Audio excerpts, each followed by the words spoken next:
last session of the day. It's on ancient wisdom and management, governance and administration. The moment we say governance, a lot of excitement is going to be there, because that's the issue of the day, the burning problems, burning concerns of the people, all are related to governance and administration. So without too much of an ado, shall we start with Dr. Debika Shah? Yeah. So you'll be having, as per the standard norms, 15 minutes. So I'll give you a reminder after 12 minutes, but request you to, thank you, please. Respected Chairperson, respected Professor Pandey and the august audience, I must express my gratitude to allow me to speak in this conference.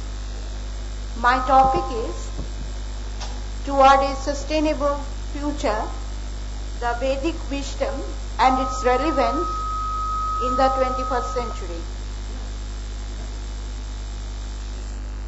Now, as we all know, nowadays, it has been a cry of our society that our system is almost degrading, and we are complaining to the environmental degradation that we find, and we are trying to improve our system at our utmost.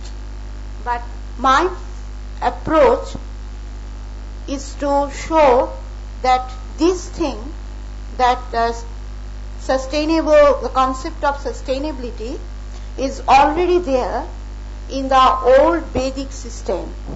So, and I am trying to show that how this Vedic wisdom was utilized in that very day, and from them we just incorporated their wisdom to the present day society. So, as due to the paucity of time, I think I should go through some of the parts of my paper, and that will be the best. Now, you see, the Nobel laureate Rabindranath Tagore once remarked that life is a continuous process of synthesis and not of addition. Our activities of production and enjoyment of wealth attain the spirit of wholeness when they are blended with a creative ideal. Otherwise, they have the insane aspect of the eternally unfinished. They become like locomotive engines which have railway lines but no stations, which rush on towards a collision of uncontrolled forces or to sudden breakdown of an overstrained machinery, unquote. This remark best illustrates the thoughts of sustainable future that should be followed. Right from the Brundtland Commission in 1987 till this 21st century, this term has been used by different countries in different periods in time, in tune with their own cultural, political and economic perspectives. But it seems no one is sincere enough to view the world as a system that walks within space and time. When one thinks of the world as a system over space, it is possible to understand, for instance, that air pollution from one country affects the air quality of the other.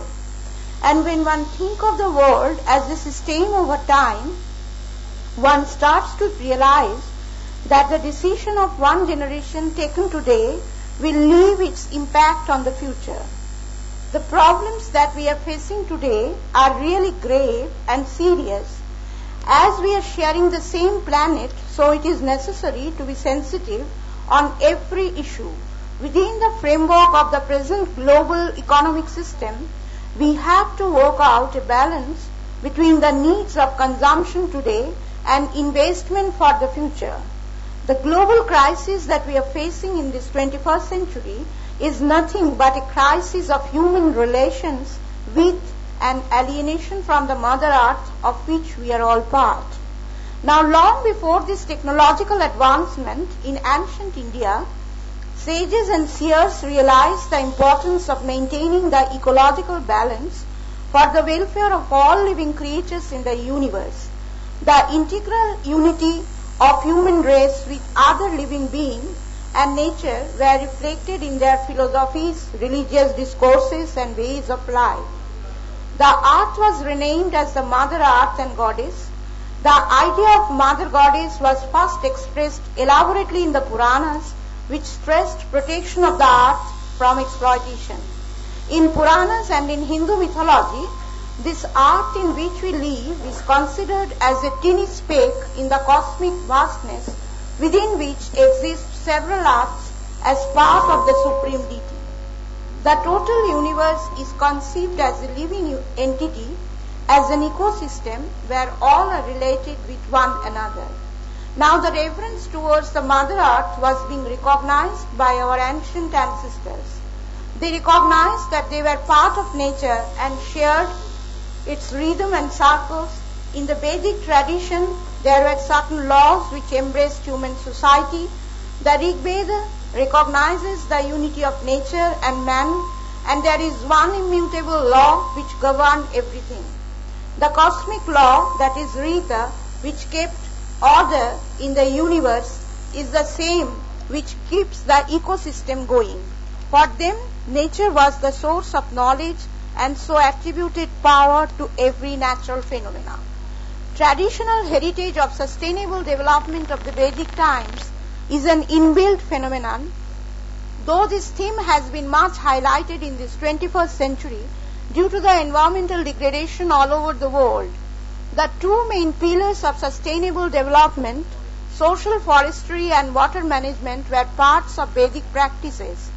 In the Prithvi Sukta of Atharva Veda, the Vedic poet Atharva wrote a homage to earth. The essence of the Sukta may be summarized in the following way.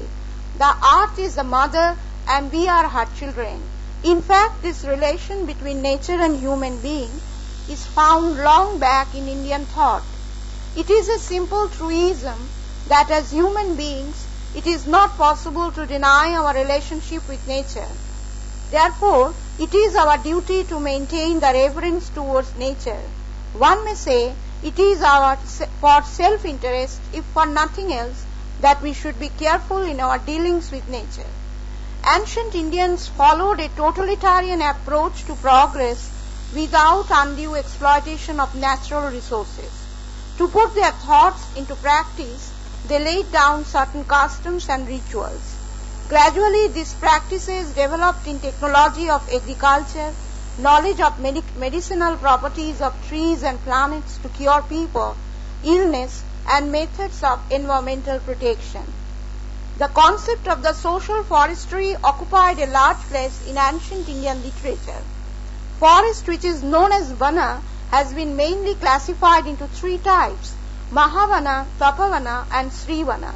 The Mahavana is a dense and deep natural forest covering a huge area with no human population. In this forest, biodiversity prevails at its extreme. They are the main sources of medicinal herbs. The Tapavana is also full of flora and fauna, but here the sages in those days used to do tapas, that is meditation. Here the people who used to live with their gurus far away from their homes, it was in these types of forests the Upanishads and Aranyakas were written long ago. There are still some tapavanas near Haridwar, Uttar Pradesh, and India. In India, like India, we find this trend also in ancient China, where religious teachers interacted with monks as well as common men in communication with nature. The Srivanas are gardens or groves which surround the village. These forests have a special significance as most of the village festivals and feasts were celebrated in midst of this forest. They were managed locally. Srivanas had different types of trees according to soil, climate, and environmental conditions. They are all, however, tuned to the social needs of the people. Tulsi was found in abundance, for it was medicinal and at the same time it improved the fertility of the soil. 5 species of trees were must in Srivanas. They are banyan, peepal, ashoko, bela, and haridra. The name Panchavati is derived from these 5 trees. The tradition of Srivanas is found even today in some urban complexes and villages. People go to the gardens to relieve their stress and anxiety after hard work and exchange greetings with their fellow men. There are another word for Vana or forest in Indian language. Vana is known as Aranya, which means no war, Aranya. So according to Indian tradition, an Aranya is an area where any kind of violence is forbidden. In fact, both cities and forests have their own role to play in ancient India. Cities were meant for economic activities and forests symbolize the culture of self-restraint and asceticism. In ancient India, the ashrams or stages of life of a person is linked with ecological planning. The first stage of life of an individual is known as Brahmacharya. This time was meant for education. The environment helped the peoples to learn the lessons without distraction, also to train the body and the mind. The next stage is Garhastha. After achieving their education, individuals were permitted to enter the life of householder. And the last one is, as we all know, the old age or sannyasa. And in this way, they cultivate their good habits towards the conservation of nature. It is true that due to our changing lifestyles, we have left these eco-cultural traditions, but even in this 21st century, there are some eco-religious practices which are still followed in some parts of India. It was believed in ancient India that one must plant trees considering the soil, water and other conditions essential for its growth and survival. Now, due to the paucity of time, I think I must conclude that not only social forestry, India has the distinction of developing unique irrigation system as early as 3000 years ago.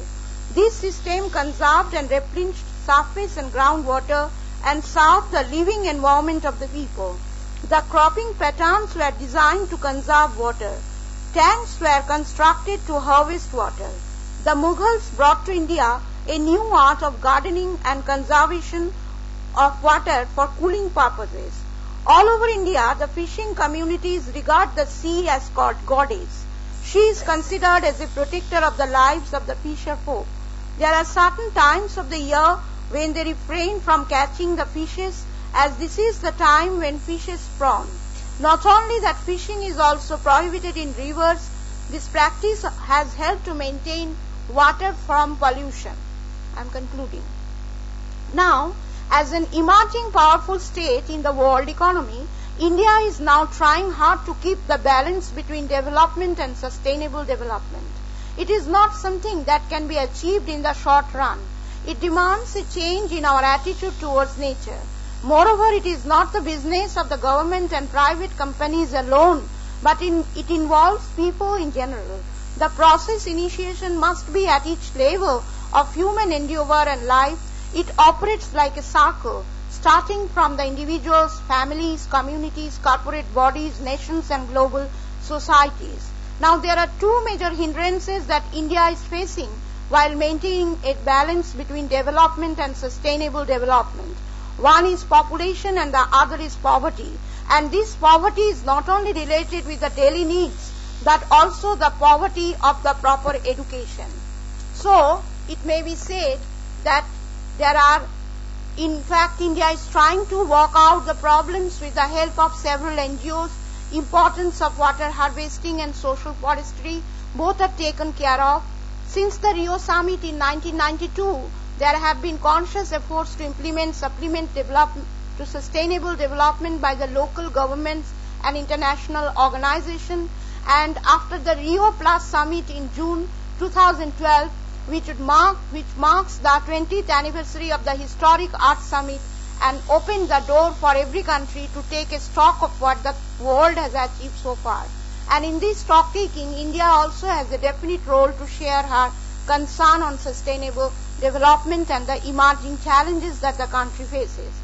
So, I am concluding. So, with the access to scientific knowledge and technical know-how, it is time now to blend the experimental knowledge of the past with the scientific knowledge of the present, not only to create a new knowledge but also a new wisdom. We find the same tone in the Upanishad too. Get up, wake up and learn from the voice. As it is difficult to walk on the rageous edge, so it is difficult to walk on the right path. But though it is difficult, we'll surely win in our venture to save our planet if we follow the notion of integration or interrelationship, which is the crux of sustainable development. Thank you for your patience. Thank you, Doctor. It's a very nice paper, bringing out some very important issues on sustainability, though it's difficult to define what sustainability is in these days. We have a huge conference on what sustainability is. Before we open the session for questions, I have a piece of information from the administration. There are 7 more speakers, right? I'll just see before the question session starts. The names are not too well written, or maybe my eyesight is not too good, whatever it is. I have slight difficulty in reading the pronunciation correctly. Forgive me if I don't pronounce it correct. Kindly raise your hands. Suratto Roy and Surjaya Komal. Are they there? Are you hearing me all right? Yeah. Malvi M. Thank you. You are here. Mr. S. Tanigai Velan. You are here. Thank you. Reena Devi. Madam, she is here. Gayatri Sharma. Gayatri Sharma isn't here at the moment. Okay. Bernali Deka. Bernali. Okay. Chitralekha Mera. You are here. So I have 1, 2, 3, 4. I repeat, Suratto Roy, then Gayatri Sharma, Bernali Deka. The names are, they are not, you are, Malviya, I have taken that. The 3 names, I presume, are probably not here at the moment. So we have got 1, 2, 3, 4 speakers. This isn't difficult. Yeah. So shall we observe a slightly unpleasant time management system? समयपालन का अनुसारणं कर्तव्यमेव इति प्रथममेव विज्ञापनं करोमि. उचितम्? धन्यवादः. अहं संस्कृतम् अधिकं न जानामि, परन्तु सर्वेषां दृष्ट्वा अत्र किञ्चित् सम्भाषणं कर्तुम् इच्छामि एव. Yeah. Now it is open for discussions. 3 questions will be taken. First is yours. Yeah. I don't have a mic, so I think I'm audible to everybody. Thank you, ma'am, for a wonderful paper. My question is very simple. You talked about sustainable development.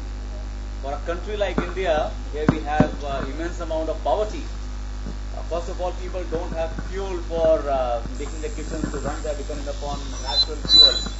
That is one particular part, because it is said that poverty is one of the main reasons for unsustainable development of a country, and India has enough poverty. Secondly, a poor country is never able to have scientific technology and research to be able to find better ways of utilization of the limited amount of fuel or resources, and that is why we are inefficient by nature, and again that becomes a little unsustainable. And thirdly, the government may make many rules and regulations for cutting down on the environmental pollution and things like those, but it doesn't really have a moral stand, for the reason that it is, first of all, incapable of providing even the people of the country with basic minimum. So in these circumstances, for a country like India, can you please redefine or explain what is the meaning of sustainable development? Thank you. Thank you for the question. You see, when I just refer about the poverty, I know not due to my paucity of time, but I also refer that this poverty is not about only our daily needs. It is the poverty of our education also. That is, we don't have the minimal awareness. And you are very right that in a country like India, where people are just living in their daily life by taking the what I will see, I will find that even in my places, they just assimilate all the woods for their daily living, and it happens that while making the fuels, and it spreads the carbon dioxide also, as we all know. But you know, in India, this sustainability, it is possible. I think it is possible if we can at least minimize our daily needs. I know that here people are very poor. The problem is that people, those who are poor, they are not so very creating the problems. It is we people, we the intellectuals, we have more cars, more computers, more things that we are having for our consumption, and with the use of all that, what happens, we are, what I will say, degrading the environment by all the things that are being extracted from the use of that. But I don't think that it is for the poor people that all these things are very in a messy situation. But to me, it seems that if it is possible through the village panchayats to spread the general awareness that how to use nature, how to use the land, then I think it is at least possible. It is at least possible to develop certain things. Clear? Are you okay? Yeah. What is the next question, please? Anybody else? If not, then we want to thank the speaker, Dr. Devika Shah, for an exciting topic in which you may be interested. There is a huge conference in Malaysia, Yalta conference. Probably you were there, I believe. There we ran into problem defining what sustainability is, particularly in the context where people like Amartya Sen say some of the India's poor are richer than the poor of people in Norway and Sweden, because we seem to have a lot of gold which is not accounted into the system. So, I mean, these are all definitions, and we have to go by the Western standards, love it or not. Thank you very much, ma'am, for a good paper. Next, can I request Dr. Malvi, please?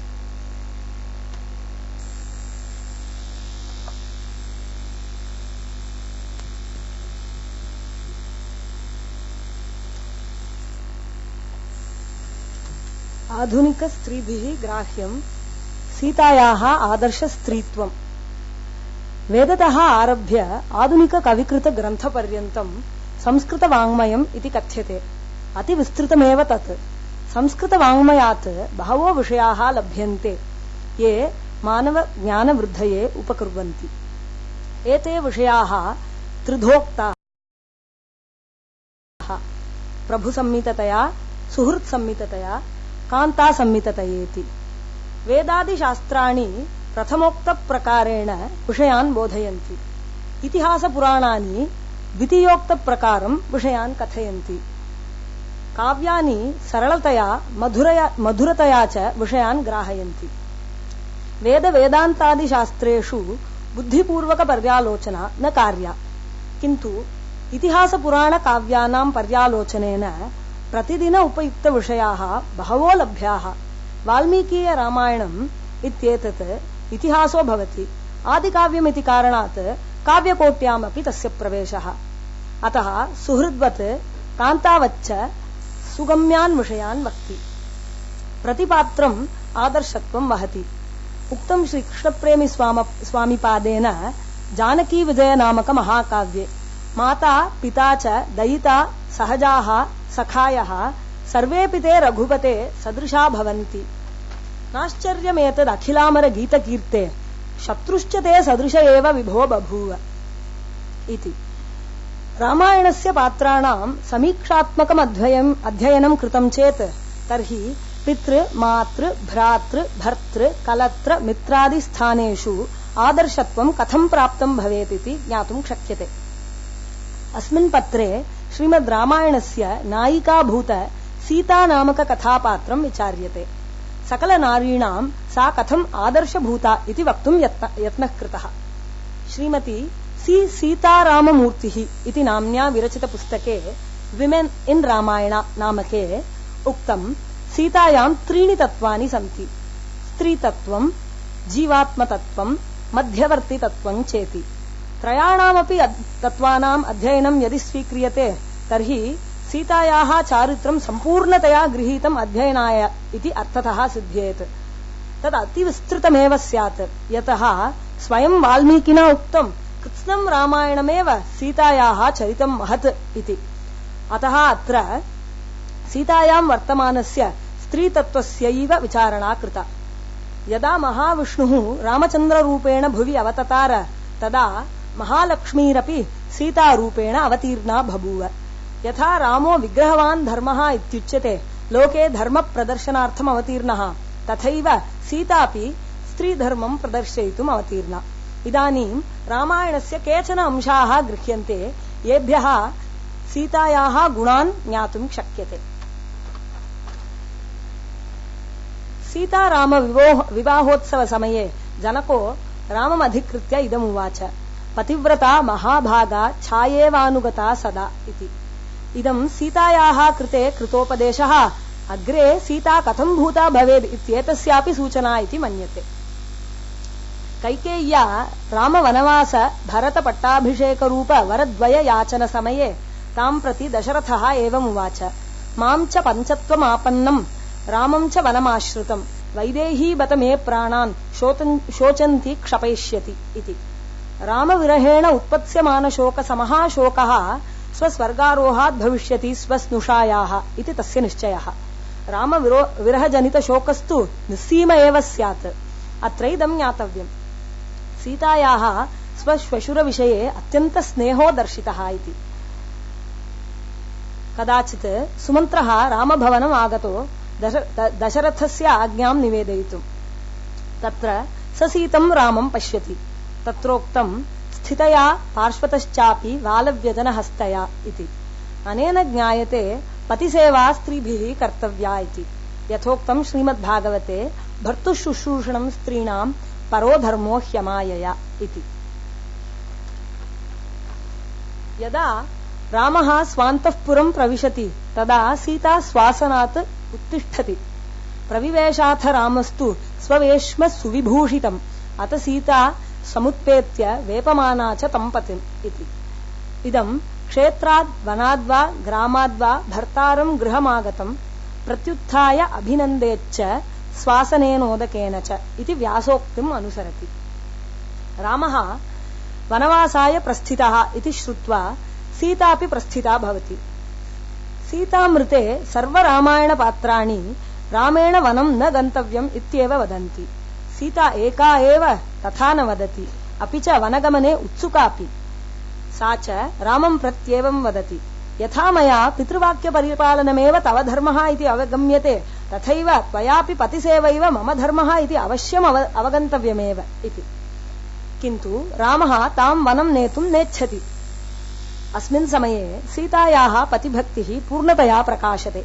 सा वदति भर्तुः भाग्यं तु नार्येका प्राप्नोति पुरुषर्षभ अतश्च अहम् आदिष्टा वने वस्तव्यमित्यपि इति। अनेन तस्याः शारीरसौख्यस्य अपेक्षा नास्त्येव इति ज्ञायते। अस्मिन् विषये नास्ति स्त्रीणां पृथग्यज्ञो न व्रतं नाप्युपोषणं पतिं शुश्रूषते येन तेन स्वर्गे महीयते इति मनुना उक्तम्। दुश्शीलो दुर्भगो वृद्धो जडो रोगी अधनोऽपि वा पतिस्त्रीभिर्न हातव्यो लोकेप्सुभिरपातति इति श्रीमद्भागवते। भर्ता देवो गुरुर्भर्ता धर्मतीर्थव्रतानि च तस्मात् सर्वं परित्यज्य पतिमेकं समर्चयेत् इति शिवपुराणे। एषां श्लोकानाम् अत्युत्तमम् उदाहरणं सीतैव। तस्याः पतिसेवामृते पृथक् तपो नास्ति। पतये कृता सेवा एव तस्याः तपः। यदा रामः राज्यं तत्याज अधनो बभूव तदापि सीता तं न तत्याज। रामेण पुनः पुनः न त्वां वनं नेष्यामि इति भाषणसमये सीता ब्रवीति किं त्वामन्यत वैदेहः पिता मे मिथिलाधिपः रामजामातरं प्राप्य स्त्रियं पुरुषविग्रहम् इति। सदा पतिसेवारता सीता ईदृश कटुवचनानि वदति इति आश्चर्यकरमेव। किन्तु अत्र कारणमपि वाल्मीकिना उक्तम्। प्रणयाच्च अभिमानाच्च परिचिक्षेप राघवम् इति। नारीभिः इदम् अवगन्तव्यम्। पतिमधिकृत्य ईदृशः आक्षेपः यदि कादाचित्कः प्रणयमूलकश्च तर्हि स उचित एव, किन्तु प्रतिदिनम् एवं न कर्तव्यम्। वनप्रस्थानसमये कैकेयी सीतायै अपि चीरवस्त्रं ददाति। तदा वसिष्ठो नेदमुचितं सीतया चीरवस्त्रं न धरणीयम् इति वदति। तथापि सीता स्वभर्तुः प्रियमेव चिकीर्षति। गुरुरेव वदति अतश्चीरं न धरामि इति न वदति। तस्मिंस्तथा जल्पति विप्रमुख्ये गुरौ नृपस्य अप्रतिमप्रभावे नैव स्म सीता विनिवृत्तभावा प्रियस्य भर्तुः प्रतिकारकामा इति। भक्तिं श्वशुरयोः कुर्यात् इति व्यासेन उक्तम्। एवं सीता अतिशोकप्रदायि समयेऽपि श्वश्रूं प्रति सादरं वदति। यदा कौसल्या वने रामं प्रति कटुवचनानि मा वद इति वक्ति तदा सीता नाहमेवम् उपदेष्टव्या सर्वं स्वयमेव जानामि इति न वदति। किन्तु करिष्ये सर्वमेवाहम् आर्या यदनुशास्ति माम् अभिज्ञास्मि यथा भर्तुः वर्तितव्यं श्रुतं च मे इत्येवं वदति। वीक्षिता वीक्षते नान्यम् इति व्यासेन उक्तं स्त्रीविषये। सीतापि रावणभवने अधोमुखी तस्थौ इत्युक्तम्। अधोगतमुखीं सीतां ताम् अभ्येत्य निशाचरः इति उक्तं रामायणे। भाषिता भाषते नैव सा इत्यपि व्यासोक्तिः। सीतापि रावणं प्रति साक्षात् सम्भाषयितुम् अनिच्छन्ति तृणम् अन्तरतः कृत्वा सम्भाषयति। तत् सम्भाषणमपि रावणोऽपि हितोपदेशं श्रुत्वा सद्गुणवान् भवतु इति मतिनैव कृतम्। यद्यपि सीता स्वतपोरूपेण अग्निनैव रावणं दग्धुं प्रभवति तथापि रामस्य आज्ञां विना एवं न चिकीर्षति। असन्देशात्तु रामस्य तपसश्चानुपालनात् न त्वां कुर्मि दशग्रीव भस्म भस्मार्ह तेजसा अहो सीतायाः पातिव्रत्यम्। हनुमते यदा आत्मनः परिचयं करोति तदा दशरथस्य स्नुषा जनकस्य पुत्री रामस्य पत्नी चाहम् इति वदति सीता। पृथिव्यां राजसिंहानां मुख्यस्य विदितात्मनः स्नुषा दशरथस्याहम् शत्रुसैन्यप्रणाशिनः दुहिता जनकस्याहम् वैदेहस्य महात्मनः सीतेति नाम्ना चोक्ताहम् भार्या रामस्य धीमतः। अयं विज्ञापनक्रमः संस्कारयुक्तो भवति यतः अत्र प्रथमं श्वशुरः आदरणीयः ततः पिता ततश्च भर्ता। अशोकवने हनुमान् सद्य एव सीतां रामसमीपं नेतुम् अनुमतिं याचते। किन्तु सीतायै तन्न रोचते। रामादन्यपुरुषं स्वतन्त्रतया स्प्रष्टुं नेच्छामि इति तस्याः मतिः। यद्यपि तादृशकरणे स्वशोकस्य अन्तः दृष्टो भवेत् सद्य एव तथापि रामभक्तिबलेन शोकमेव सोढुमिच्छति शोकपरिहारं न वाञ्छति।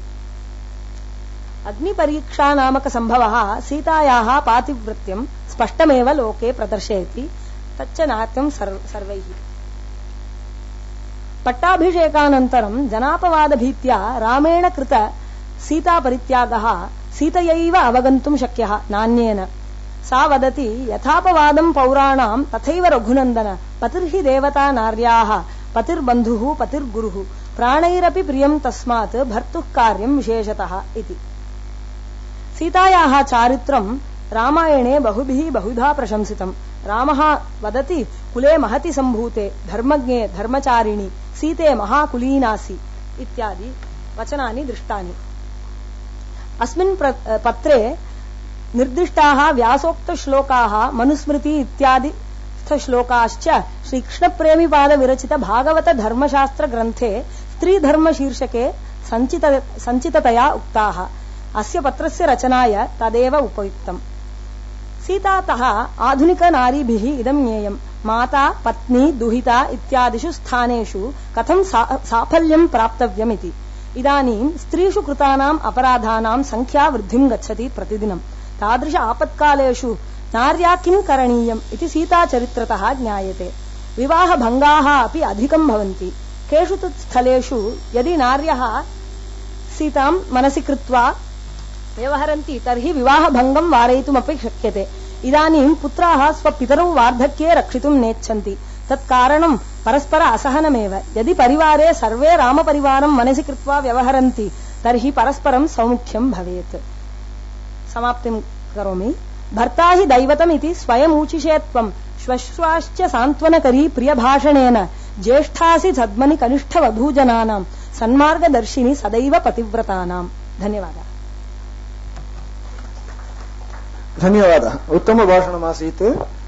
मम हार्दिक अभिनन्दनं। सीतायाः चरितं महती इति एव तस्य ग्रन्थस्य नामधेयमपि अस्ति, सीतायाः चरितं महती इति। अन्यस्मिन् प्रदेशे कालिदासः वदति रघुवंशे वाच्यस्त्वया मद्वचनात् स राजा वर्णौ विशिष्टम् अभ्यत्तमिष्टम्। इदं राजा इति वदति, रामः इति न वदति। यतः सः रामः इति भर्तृस्थानं न करोति, परन्तु राजधर्मम् अनुसृत्य तस्य कार्यमस्ति। अतः सः वदति वाच्यस्त्वया मद्वचनात् स राजा वर्णौ विशुद्धम् अपि यत् समक्षम्। सर अतएव राजा। समीचीनं समीचीनम्। एवमिदं वदति सः। तथा अतः किं कान्ता संहित अपि सा कदाचित् प्रभुसंहितम् अनुसरति एव। उत्तमम्।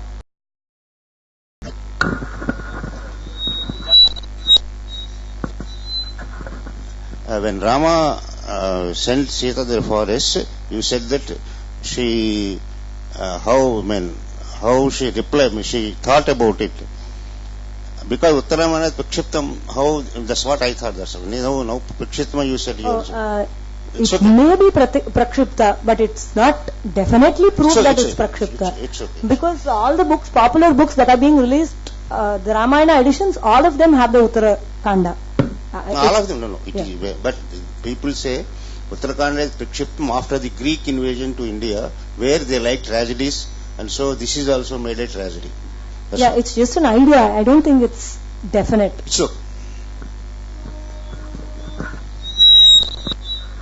Sir, I do not know Sanskrit much, but whatever I could understand from sister's presentation, I have generally these two doubts about Ramayana and the role of Sita. First of all, if we say Rama Vigravahan Dharma, he is the embodiment of Dharma itself, then these two episodes of testing of Sita in fire after the victory in Sri Lanka, and secondly, sending her away, knowing that she was innocent.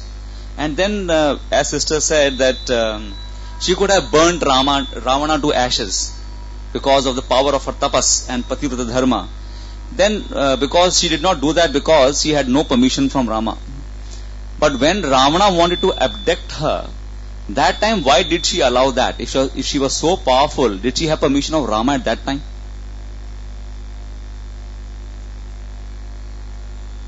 May I take the question on your behalf? You'll answer? Okay. It's a very good question. See, the whole concept of avatara means you come down, is that you assume a particular role. Rama is not 100% equivalent of Vishnu in the real purpose of the avatara. It's called avatara rahasya. The avatara rahasya is, I come with a particular purpose and do a particular thing. In the case of earlier avataras like Matsya avatara, Varaha avatara, etc., it was one event. Whereas towards the Rama and Krishna avatars, the role became bigger. The Rama avatar, he comes as a man, suffers, still maintains dharma, and becomes a sort of an example for the world. In Krishna avatar, it was different. None of us are going to follow Krishna, but it becomes God embodiment. So, neither Sita nor Rama are that way shown as gods. Then the whole story could have ended with Balakanda. He married Sita, destroyed Ravana, period. The whole story envelopes around 7 kandas, at least 6, because 7 kanda is a bit controversial, because they wanted to have a dharma kavya. Assuming for a minute, I know we are all religious people, assuming for a minute there is no Rama, there is no God by name Rama, still Ramayana is relevant. Why? Because it's a wonderful story full of values and dharma. So we need Ramayana even if Rama is not a god. Okay. If there are no further questions, thank you very much. It was a very interesting paper, and we are indebted to you because Sita is itself was supposed to be growing through Ramayana. You quoted nicely that shloka, Rama Jamataram Prapya Striyam Purusha Vigraham. She was a very adamant and angry young girl in the Bhalakanda, in the Ayodhya Kanda. But later on in the Aranya Kanda, she becomes very pacific. She says, Rama, don't use weapons. Please accept it as a humble advice. Like that she generates, and in the Sundarakanda, she becomes a very, a difficult pativrata. So it's a sort of an evolution of womanhood through one kavya. Thank you very much for reminding us. So,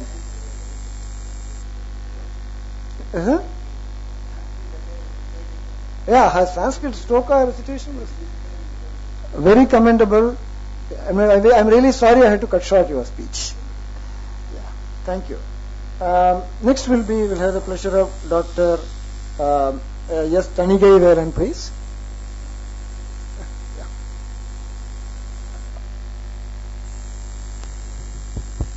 I'm S. Tanigai Velan, Assistant Professor, Department of Philosophy, Annamalai University, Tamil Nadu. My topic is philosophy of humanism.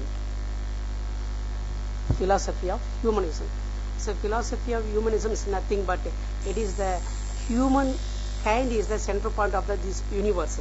It is the better dignity of right of man.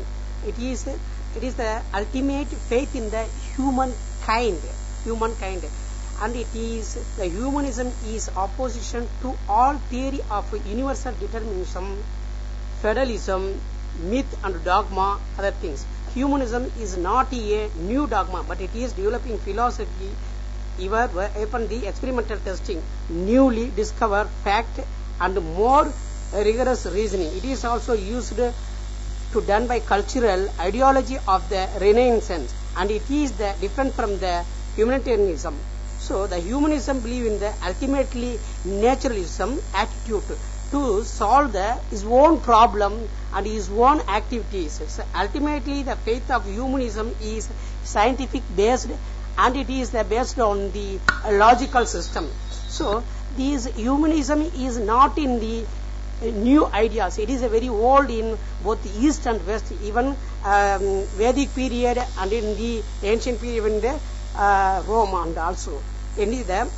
But it was established in the 14th century, like in Italy. So in Italy, so there was which is called Renaissance humanism. So Renaissance humanism. After that, it will spread to the England and other European countries. It is also known called Renaissance humanism. So, but in the basic concept of humanism is a different type of the humanism, like Renaissance humanism, cultural humanism, Western humanism, sociological humanism, Christian humanism, and modern humanism, cultural humanism, and religious humanism. So, in the concept of Renaissance humanism is most important to spirit and the age of the truth and false, identifying the truth and false.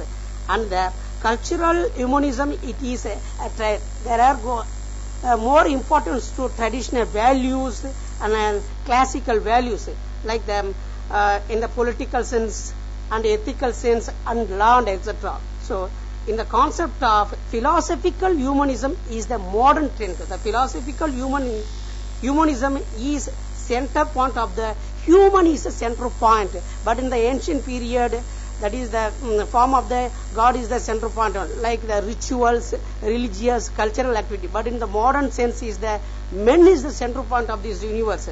That is the philosophical humanism is divided into two parts. One is Christian humanism and modern humanism. The Christian humanism is it was beginning in the it was end of the 18th century and the beginning of the 19th century. The classical Christian humanism, it is found in the valuable thoughts and principles. The modern humanism is also called naturalistic humanism, scientific humanism, ethical humanism, and democratic humanism. So the naturalistic humanism is it is a wonderful form of nature is the ultimate aim of the everything. It's one believe in the God and also. So the scientific humanism is a form of the science is a central point of the everything. The ethical humanism and the democratic humanism, the equal share of the everything. So according to Corliss Lamont, reject all the supernatural and dogma and the myth also. So secular humanism is it introduced in the 18th century. So like that, the century of the rationalism, and it is more important to do rationalism and the idea of the each and every one. The religious humanism is more important to religious values. The values are interrelated to the human values. They are more important to the ethical, cultural, utilitarianism and universal concept. But in the concept of the central humanism is the human is solving his own problem and identifying the problem, and it is solved through the logically and scientifically. It is them. But in the concept of humanism, relationship, that in modern humanism is human relationship, it advises to the scientific method, it is the freedom of everyone, it is a kingship, no casteism, it is everybody in equal of the humanism. At the same time, in modernism, rejecting all types of dogmas, myth and supernatural activities. So, the aim of the humanism is the central values for only for the human, but in the concept of present values or humanism, just like a materialism. So, because there is a humanism in the concept of globalization is everything in there. But Somalia, for example, we take Somalia, there is the people are eating the soil and eating the soil because they are heating the soil. There is no any, where is the humanism is there? So it is the globalization is there, but humanism is there in the modern trend. Slowly it is abolishing them. So in the concept of humanism in India is still now followed in them. So for example, there are the unlimited and there is the unreturnable law in there. For example, we are entering, we will go to the college and somebody officer. So he'll come back or she'll come back. So it's 7 o'clock or 8 o'clock. Why are you late?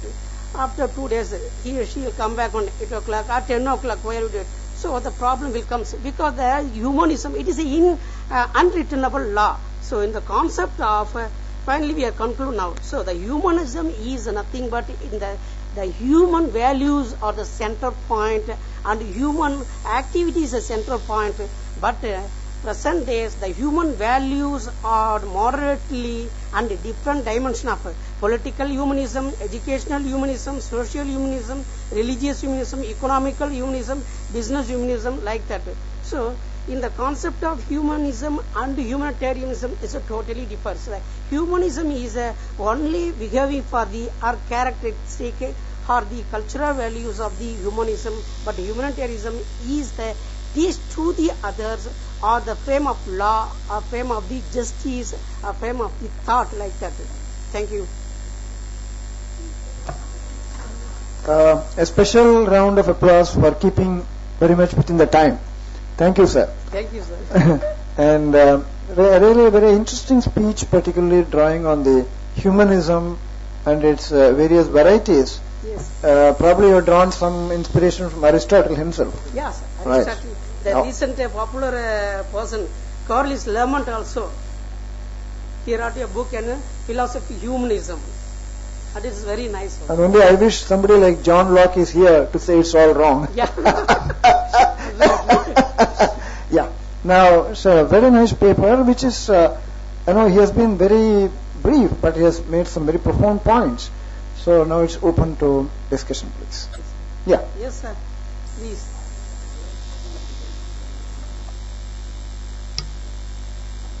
So ancient Hinduism. So in India.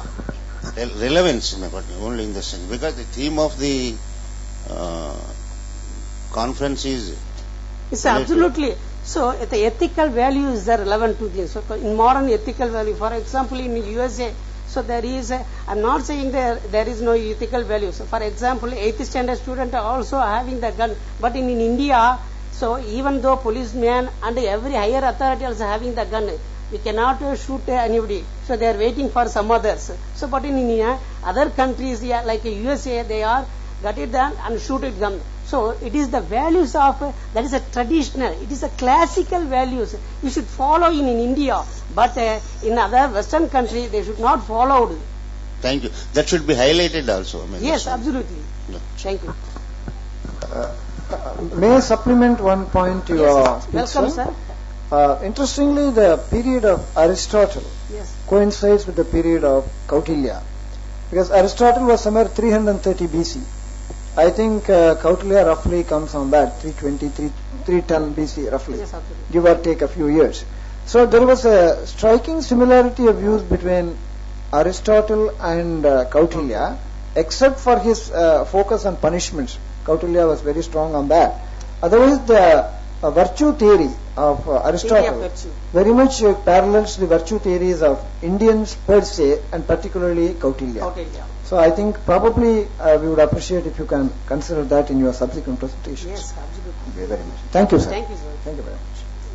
So that's a nice presentation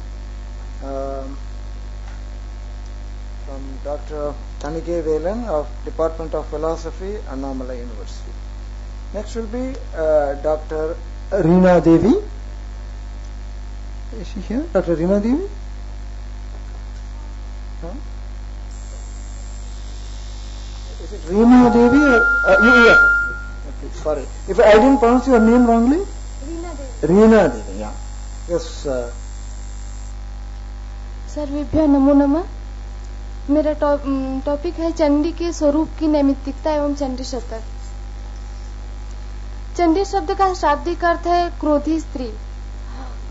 पुराण दुर्गा सप्तशती और चंडी शतक इत्यादि में जो चंडी का स्वरूप दिखाया गया है वो महिषासुर असुरों आदि का संहार करने के लिए चंडिका जैसे भयंकर स्वरूप धारण करने के कारण उनका ये चंडी नाम पड़ा। मार्कंडेय पुराण में 10 भुजा दुर्गा को ही चंडी अथवा कालिका कहा गया है।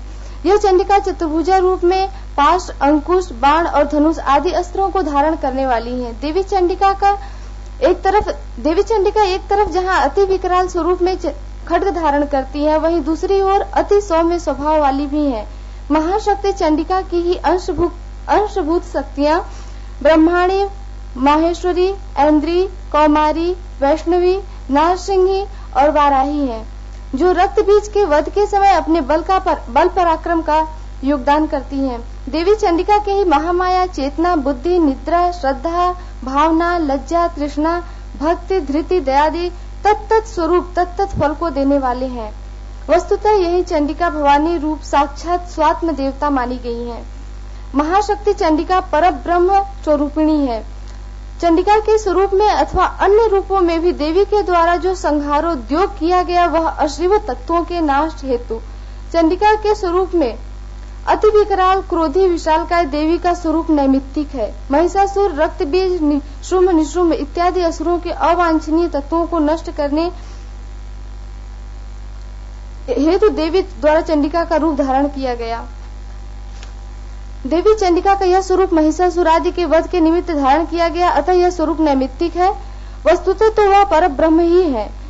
राक्षसों के पराक्रम से पराजित देवताओं की सिद्धि हेतु वह आविर्भूत होती हैं, तो सर्वसाधारण उसे उत्पन्न हुआ समझते हैं। देवा नाम कार्य सिद्ध्यर्थम आविर्भवति सा यदा उत्पन्नेति तदा लोके सा नित्याप्य विधीयते। अतः वह नित्य है, किंतु चंडिका का स्वरूप नैमित्तिक है। उस परब्रह्म शक्ति ने अनेक असुरों के वध के निमित्त अनेक रूप धारण किया। भगवान विष्णु से भी अज्ञेय होने पर देवी के मधुकैटभ को मुंह से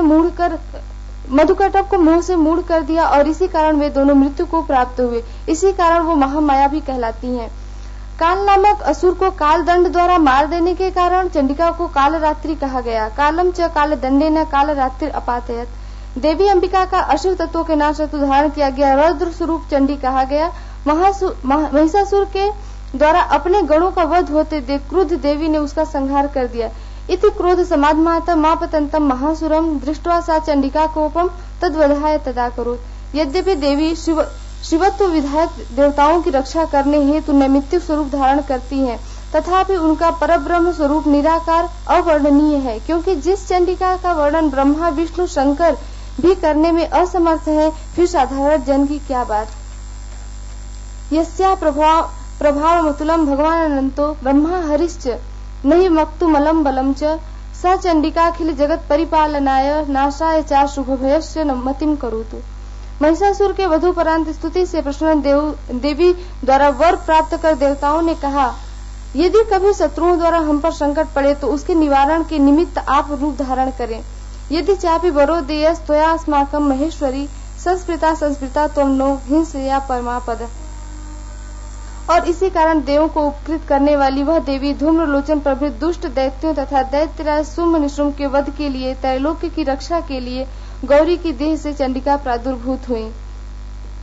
चंडमुंड के वध हेतु देवी काली का आविर्भाव हुआ। वह चंडमुंड का वध करके उनका सिर हाथ में लेकर चंडिका देवी के पास पहुंचती है और बड़े जोर से अट्टहास करते हुए बोली, यस्मात् चंडम च मुंडम च गृहीत्वा स्तमुपागता चामुंडेति ततो लोके ख्याता देवी भविष्यति। क्रोध देवी का नित्य स्वरूप नहीं है। शत्रुओं के दर्प के निवारण व देवताओं की रक्षा हेतु उनका यह स्वरूप आविर्भूत होता है। देवी ने अनेक असुरों के संहारार्थ अनेकों स्वरूप धारण किए। निकट दंत पंक्ति से विकराल मुख वाली नरमुंड की माला से सुशोभित देवी चामुंडा का आविर्भाव मुंडासुर का वध करने के निमित्त हुआ। दृष्टा कराल वदने शिरोमाला विभूषणे चामुंडे मुंड मथने नारायणी नमोस्तुते। कलयुग में ही देवी ने उद्दंड व प्रचित नामक असुरों के वध हेतु रक्त दंतिका के रूप में अवतार लिया। असुरों के भक्षण से उनके दांत अनार के बीज के समान रक्त वर्ण के हो गए और वह रक्त दंतिका कहलाई। इसके पश्चात देवी ने कहा, कलयुग में ही 100 वर्षों तक अनावृष्टि की दुर्दशा से त्रस्त मुनिगण तपस्या करेंगे और मेरा स्मरण करेंगे, तब मैं स्वयं भूलोक पर आविर्भूत होंगी और अपने 100 नेत्रों से देखूंगी, जिसके कारण लोग मुझे शताक्षी कहेंगे। भीषण अनावर्ष काल में अपने शरीर से उत्पन्न पत्र पुष्प मूल प्रभृति 10 प्रकार के प्राण रक्षक शाकों से समस्त लोक का भरण पोषण करूंगी। इस लोकोपकारी स्वरूप के कारण वे शाकंभरी कहलाई। शाकंभरी विख्यातिम तदा यास्याम्यहं भुवि तत्रैव च वधिष्यामि दुर्गमाख्यम महासुरम दुर्गा देवीति विख्यातम तन्मे नाम भविष्यति। उसी समय देवी के द्वारा दुर्गम नामक असुर का वध किया गया, अतः वे दुर्गा कहलाई। इसके पश्चात देवी अंबिका ने देवों को आशीर्वाद स्वरूप यह कहा कि मैं साधुजन के परित्राण। आप इसको थोड़ा सा समराइज करके आप ये बताइए कि आधुनिक समय में इसका क्या रेलिवेंस है, बता सकते हैं? सर, आधुनिक समय मैंने इसको दर्शन के परिप्रेक्ष्य में इसलिए रखा क्योंकि जैसे हम लोग देवी मतलब देवी का स्वरूप जो मानते हैं वो मानते हैं कि वो इनके कई स्वरूप मानते हैं, तो इसलिए वो जो स्वरूप है वो केवल एक परब्रह्म स्वरूप है। वो किसी निमित्त जब हम अपने किसी कार्य की पूर्ति हेतु तो उनका आवाहन करते हैं तो वो उसी स्वरूप में हमें प्राप्त होती है। मेरे कहने का तात्पर्य है कि वो परब्रह्म स्वरूप है और वो केवल एक ही है।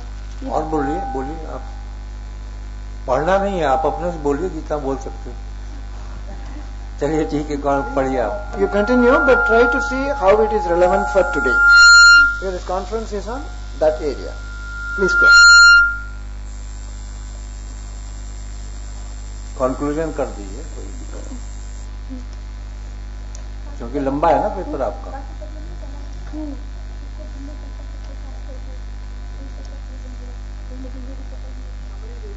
जी।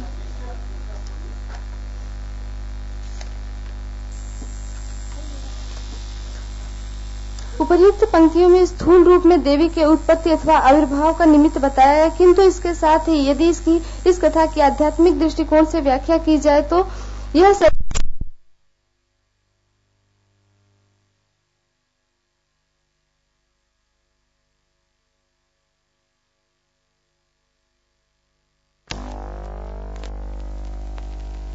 का प्रतीक ही महिष है।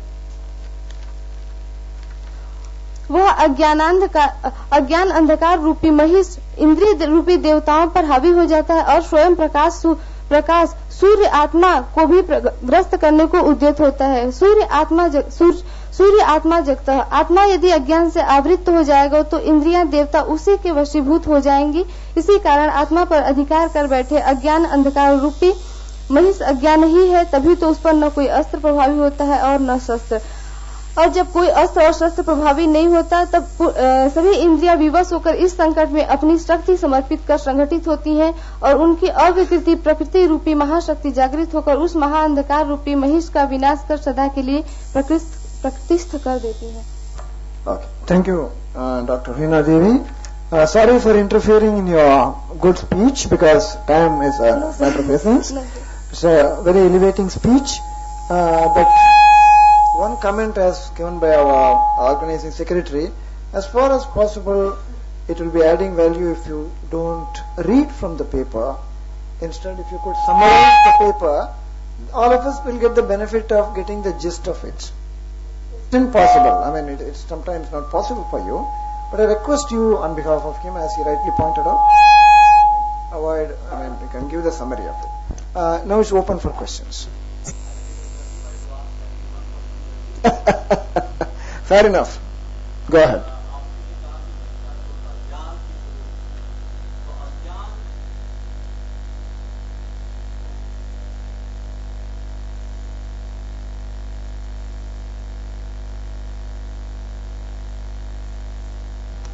जिसका ज्ञान नहीं है वो अज्ञानी है.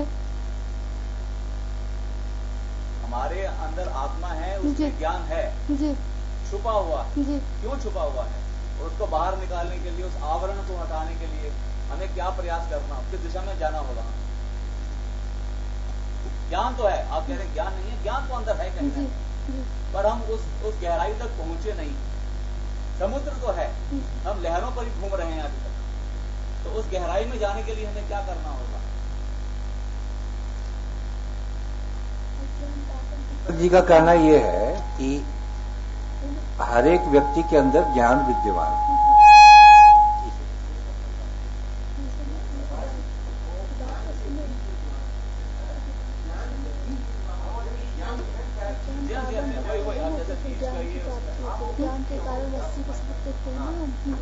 बीज जो है, बीज रूप में हो चाहे किसी भी रूप में हो, ज्ञान को जैसे कहते हैं ना कि ज्ञान स्वयं प्रकाश है, इसीलिए बोलते हैं ना ज्ञान स्वयं प्रकाश है. उसका तात्पर्य यही है कि ज्ञान तो है.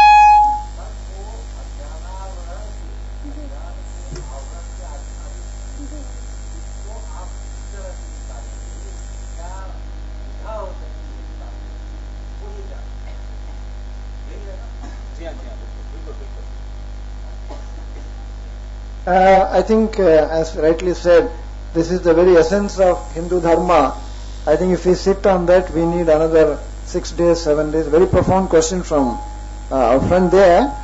Unless you want to add something very specific to it, as Bhagavan says, Mattas Pratirjnanam Apohanamscha Vedaischa Sarvai Rakameva Vedyaha Vedantakrit Veda Viveda Chaham. From me comes knowledge. I am also giving you forgetfulness. Vedanta, I am the knowledge from all these things.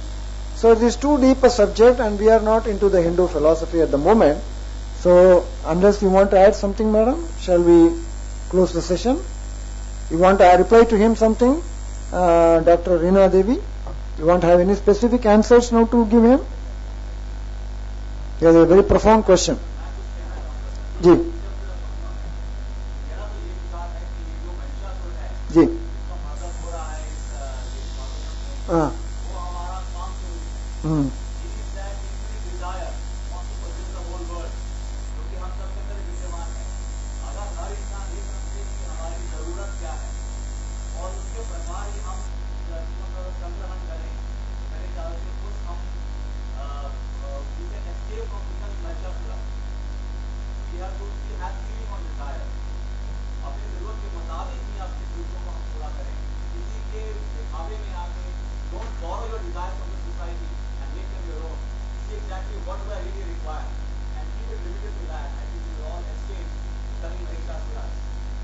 I think it is somewhere we are going very close to the Sthita Prajna concept. Dukkeshu anudvighna manaha sukheshu vikatasprukaha vitaragavaya krodha sthitadhir manish. Thank you, sir. Profound. ये शोध पत्र वाचिका का उद्देश्य कहना ये है कि बुराई के का प्रतीक है वह है और उस पर अच्छाई की स्थापना के लिए वो ज्ञान और अज्ञान का ये एक तरह से रूपक दिया।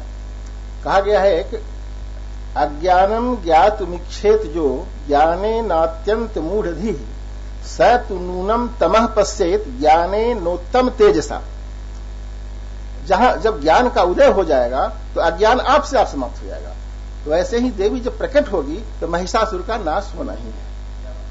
I think, thank you, sir. Thank you very much for summing up nicely. With that, shall we proceed to the next speaker, which will be Dr. Chitralekha Mehra. Of my presentation is Modern Mathematics in the Light of Ancient Indian Wisdom. In this paper, I have tried to present the contributions of ancient Indian mathematicians with special reference to computing, that is computing system of ancient India.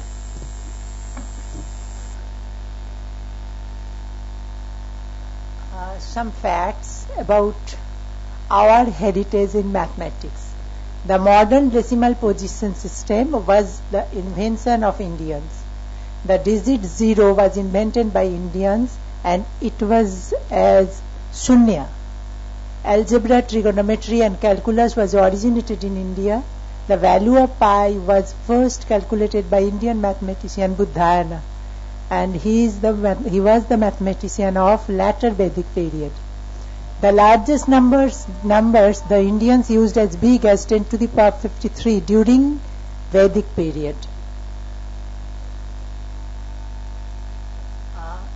This is the timeline of ancient time before 500 BC, and Vedic period is divided into two. Vedic time at least 6000 BC, 2000 BC, later Vedic 1000 BC to 500 BC, pre-middle time 500 BC to 400 BC, middle time 400 AD to 400 AD to 1200 AD, later middle time 1200 AD to 1800 AD, and current time after 1800 AD. The position of mathematics in ancient times, that yatha sikha mayuranang naganang maniyo yatha tadvad veda shastranang ganita.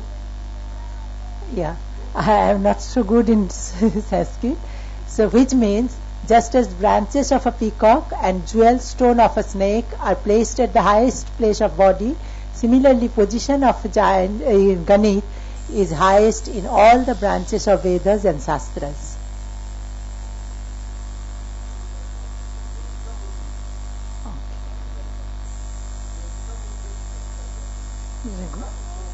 Okay. There are several proofs of using numbers like 12, 300 at the time of Vedas. These numbers are used as Dwadasha, that means 12, and Trishata, that means 300 in the richer. This proves that decimal system numbers were used in Vedic period. In the second section of the earlier portion of the Narada Vishnu Purana, numbers in order of 10 to the power n were used.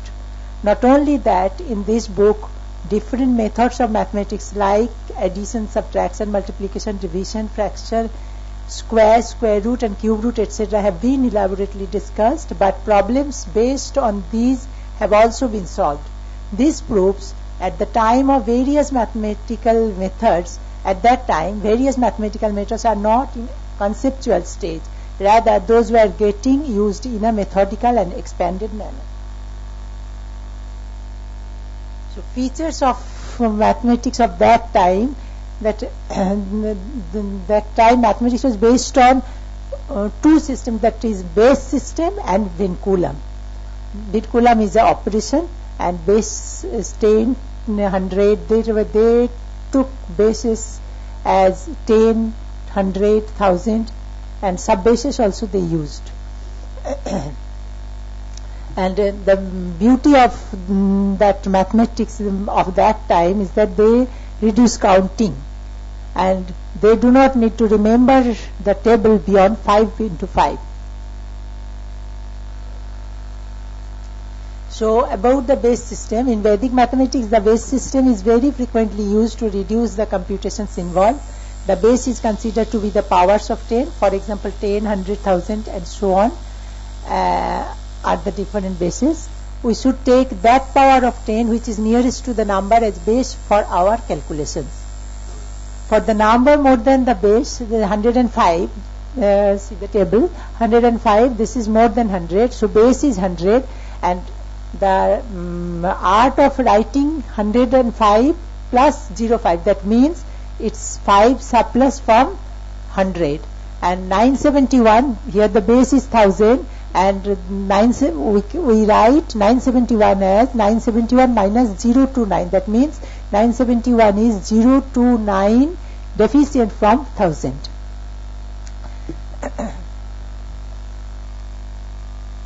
And Vinculam, which is operation 79, we can write it as 80 minus 1. So at that time they can write, they wrote it as 8 1 bar.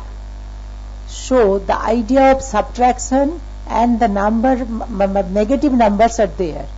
So 71 can be written as 8 1. Again 8 is more than 5. So 8 can be written as 2 1 2 bar.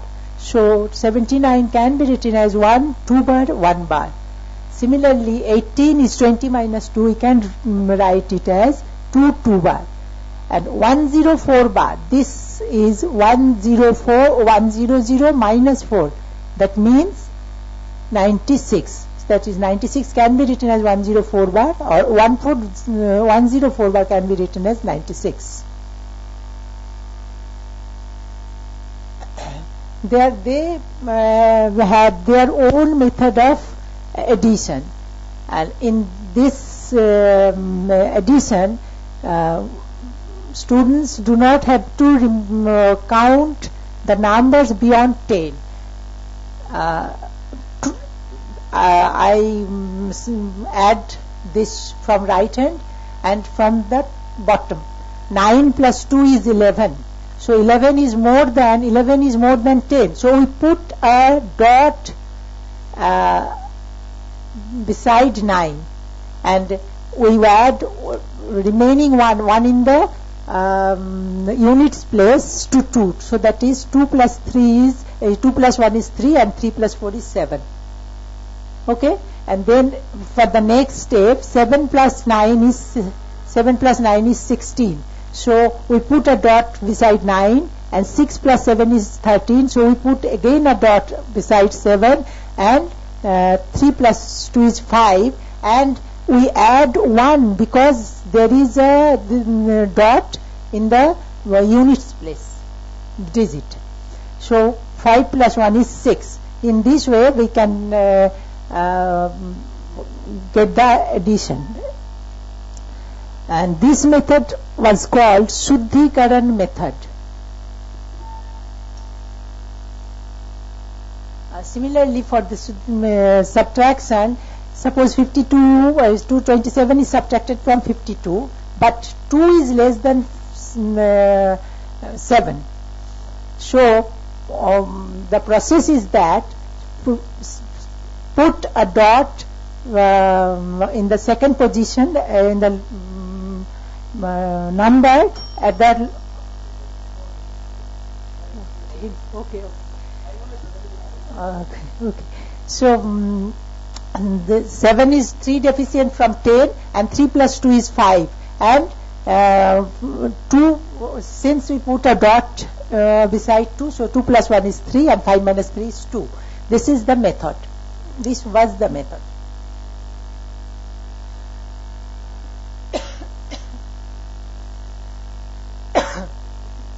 At that time people can do the sum of these squares, 3 2 1 square plus 5 4 1 square plus 2 3 4 square in a single line.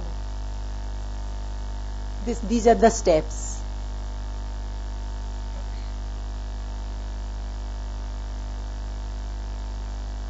And the importance of Nikhilam Navataskaram Dasata, this is a sutra which literally means all from 9 and the last from 10, had a great importance at that time. the idea of tens complement was there at that time, tens complement and nines complement. In nowadays in computer system we use twos complement and ones complement, but that is not any new idea. That was in our Vedic system, that as 10 complements and nines complement. So tens complement is of 4, 5, 6 is the beauty is that first 6 is 4 deficient from 10 and 5 is 4 deficient from 9 and 4 is 5 deficient from 5. So you do not have to calculate. Just write the tens complement of 4, 5, 6 is 544. This sutra, this is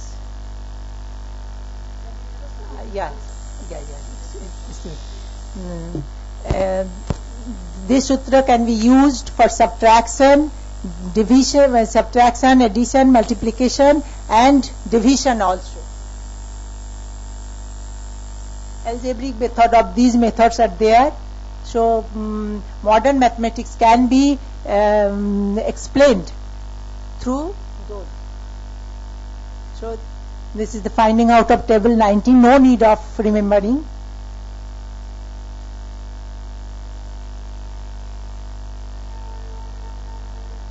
And geometrical interpretations was also there.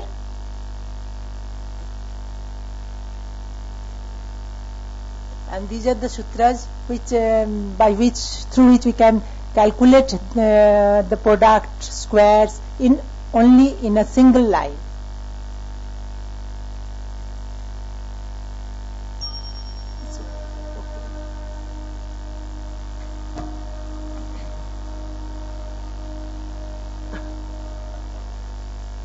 Applications of ancient mathematics can propel the modern sciences to a great height. These are applicable not only to decimal system but also applicable to binary and other systems also. But in spite of the tremendous in spite of the treasures of our ancient Indian mathematical system, unfortunately most of the mathematicians in India do not ready to give importance or any recognition our own heritage. Recently, some of the mathematicians begin to work on this. It is the engineers who are working on these rich resources. I have seen a work where some engineers of Sidhpur Engineering College, Calcutta, they have tried to make a software following some of the algorithms, computational algorithms of ancient time, to see whether the actual time of computation is really less than the computerized calculation, and they find it really less. Good. So software is coming up on that? Yeah. Very good. Thank you very much, Professor, because I know it's a very upcoming area.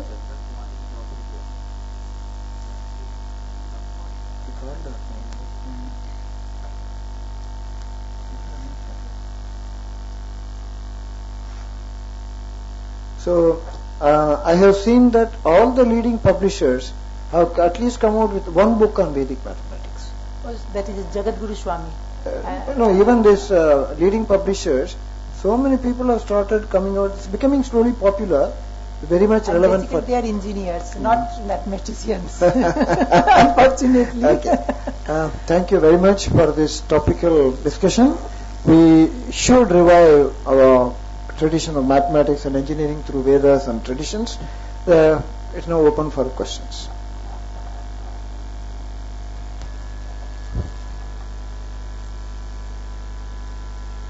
मैं question तो नहीं, लेकिन थोड़ा सा Sanskrit number के संबंध में बतला दूं।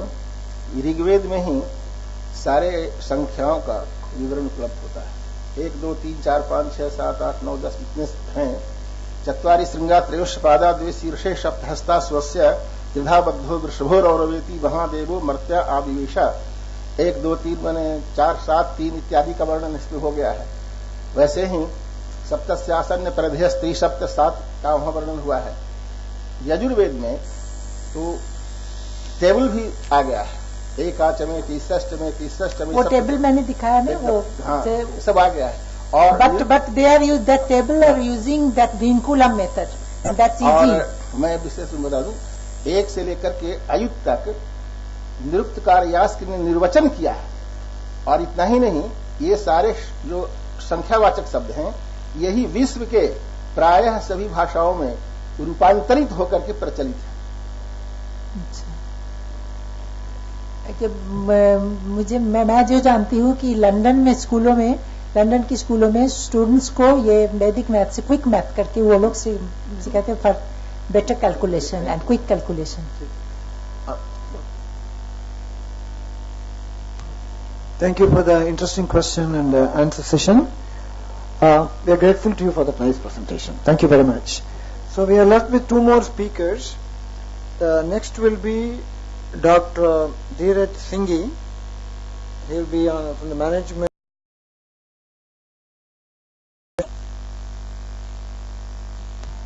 My name is Dheeraj Kumar Singhi from Udaipur, working as a guest faculty and a research scholar. Topic of my PhD, a critical study of philosophy of management. Topic of my paper is management from yogic philosophy and the relevance of yoga in management. Next. By yoga, yoga must be known. Yoga increase, yoga is store. He who for yoga case has shown in Yoga Rests for Everyone, Howard University Press, page number 206. Next, introduction. Yoga has been practiced in India since not less than 10,000 years.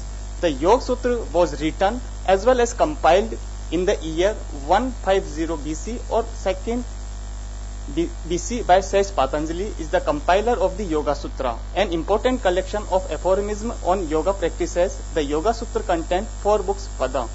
Next, I bow with my hands together to the eminent Sage Patanjali, who removed the impurities of the mind through yoga, of speech through grammar, and of the body through medicine. Yeah, okay. All of the first, I want to mention a point that there are 2 sort of the views regarding Patanjali. One accept that ki Patanjali born as a human being. The second is divine in the divine form that from the quote has been taken. Next, primary documents used in the research paper are the Patanjali Yoga Sutra, Yoga Bhashya, Patanjali Yoga Sutra, Vivekanand Bhashya, and the Science of Yoga, I.K. Temani, and the Yoga Sutra of Patanjali by Bayantre and the Shastri Deva. Next, presuppositions of the yoga philosophy.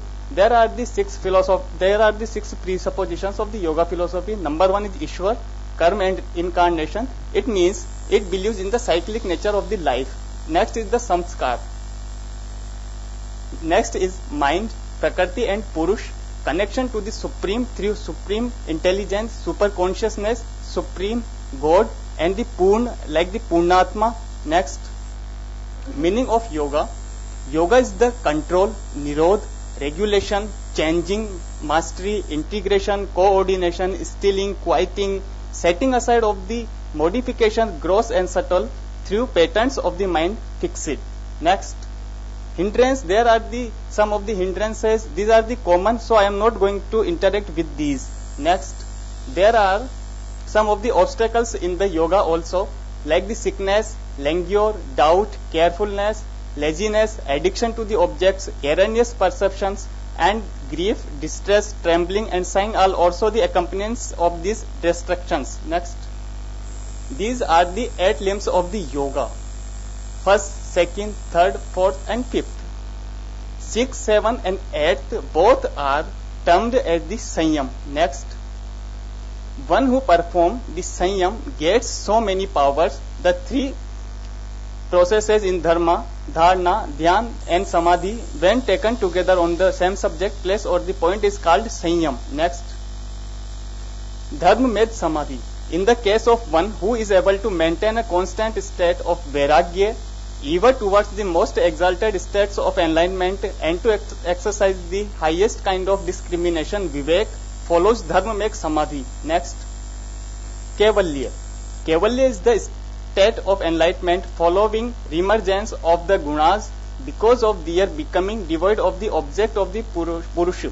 In this state, the Purusha is established in the real nature, which is pure consciousness. Next, Now I come to the yogic management. The term yogic management literally means the management originated from yoga. Yoga Sutra of Patanjali is the one of the oldest documents in that reference. Yogic management emphasizes on the self-realization. Next, special features of the yogic management are emphasis on the being a man first, purely sattvic, then a manager. Next, emphasis on the mind enrichment. A big canvas of reality is used. Not only the material but also the spiritual dimension has been used in the yoga management. Next, it energizes the body and the mind also. It reconnects you to the supreme consciousness, super intelligence, God, Nirakar, Sakar, Ishta, and so many terms has been used by the different translators in this reference. It emphasizes on the self-realization, then self-actualization, which is the modern concept given by the motivational theorist of the management. Next is modern management lacks in 3 points minimum. At 1, creativity and innovation. Second, institution-based management. Last is emphasis on the educating the manager through the left side brain. No prescribed education for activating the right side of the brain. Next is problems that will be solved using the yogic management. In the present management scenario, there are some of the problems that are faced by the developed countries as well as the developing countries are also facing them. These are the stress, corruption, physical weakness, lack of confidence, lack of attention, improper relationship, and the sexual harassment is the most important problem in the corporate sectors. Next. I come to the self-management. Practice and detachment both are essential in the managing the self. These two are the pillars of yoga. Managing the self is first, then everything. Practice. Exercise. Exercise is the repeated effort that it will remain in its state. Exercise is a firm position observed out of regard for a long time unintermittingly. Those who pursue their practices with intensity of feeling, vigor and firm conviction achieve concentration and the fruits thereof more quickly compared to those of medium or the lesser intensity. Here I would like to quote Chanakya. He says the learning can be protected through practice. Next, detachment. All of the first, note the point that detachment means all of the first to have. Whenever I am not going to have, how can I be detached? So all of the first attached, then the process of detached. As the Patanjali says, this passion is the consciousness of having overcome one's desires, this consciousness being that of him who thirsts after neither the objects that are seen in earth nor that or are the heard of. Next. Human nature is consist of desires and these desires can be seized and there are the ways of making mind purified. Mind can be purified by Maitri, Daya, Mudita, Harsh and Upeksha of happiness. Next. Yoga and functions of management. Next. Action. The theory of action by the Patanjali is that there are the center of consciousness, then avidya for primitive foundations, deep impressions. Deep impressions relate to the actions and the speech, then it relates to thoughts, then emotion of ahamkar, that's ego, and then unfulfilled desires, fulfilled desires, and the emotion of desire, calm. These are the vice versa. Next, karma or action or execution. There is the relation of cause and effect even though separated by class, locality and time, because memory and impressions are the same in time. Next, vision and insight. Vision is very important in management. 7 kind of ultimate insights come to one who has attained the degree of discrimination, that is Vivek, through the mastery of that 3-part process of Sanyam, the light of knowledge, transcendental insight or higher consciousness, Kajna, dance, illuminize, flashes or in the visible. Next, appraisal. Regarding appraisal, Patanjali says the transformation from one species, that means class or jati or the varn, into another is by the overflow of natural tendencies or the potentialities. Next, creativity. The mind born of meditation is free from the impression, so it can create whatever it is, as the Einstein has said that imagination is the need for the creativity and for the knowledge. Next, creativity. Mind born of meditation is free from impressions like the samskars Although the same object may be pursued by different minds, they are pursued in different ways because those minds are manifested differently. Next. Subconscious impression. These are the quotes from the Patanjali regarding the subconsciousness. You just got a minute more. Could you just briefly highlight one aspect which all of us, because you have been going through several, we are not able to focus. Next. One aspect. This is the last part of this slide. This is the right side of the brain which activates according to yoga, and whenever what type of yoga you are going, this might be the Bhakti Yoga, Jnana Yoga, Shakti Yoga, Adhyatma Yoga, Lay Yoga, Maya Yoga, Jap Yoga.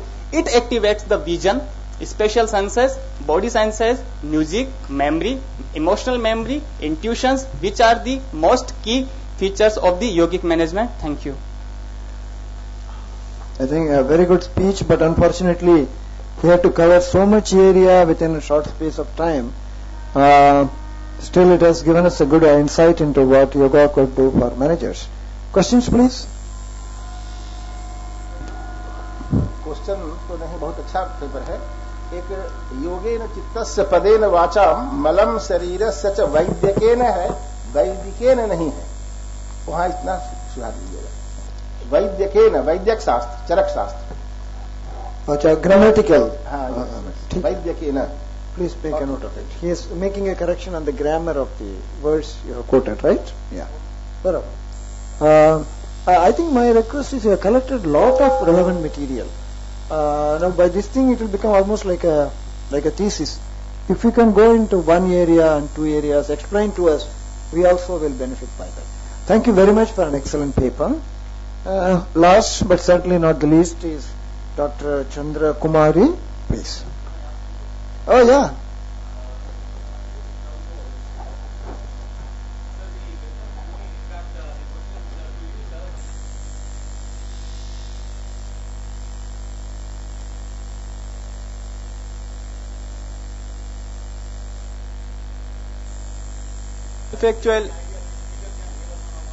Self-actualization is a term which is used by the management and in the management by the motivational theories that was given by the scientist, anthropologist, and like that.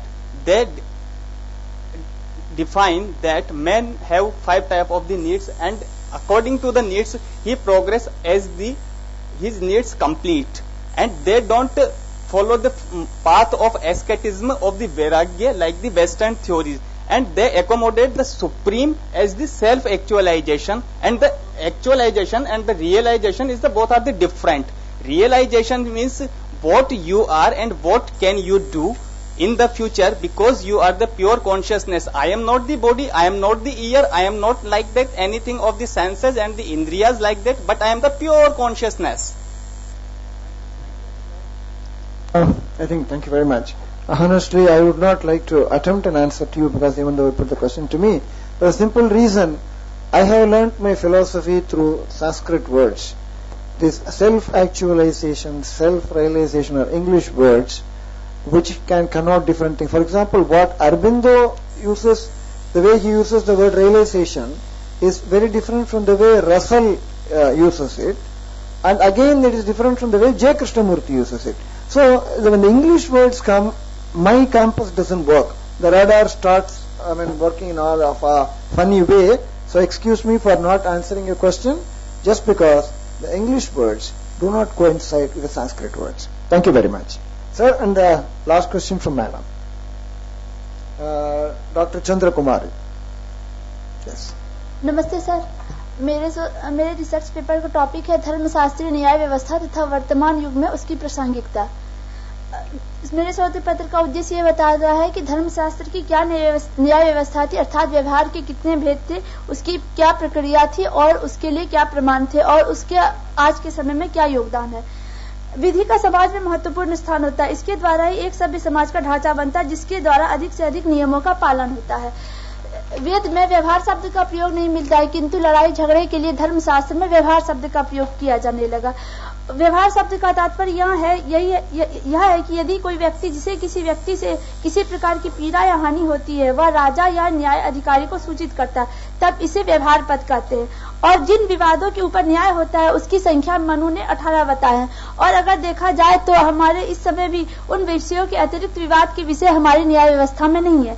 Manu ने जो 18 विषय बताए हैं वो निम्नलिखित है: ऋण दान, निक्षेप, अस्वामी विक्रय, संभूय समुत्थान, दत्त स्पान कर्म, वेतन दान, संविद व्यतिक्रम, कर विक्रयानुसाय, स्वामी पल विवाद, वाक परुषय, दांड पारुष्य, स्तेय, साहस, स्त्री संहरण, स्त्री पुंज धर्म, सीमा विवाद, विभाग और दूध समाग्र। और इन विवादों पर निर्णय कैसे होता था, इसके अंतर्गत प्रमुख कारक आते हैं न्यायालय, प्रमाण तथा दंड विधान।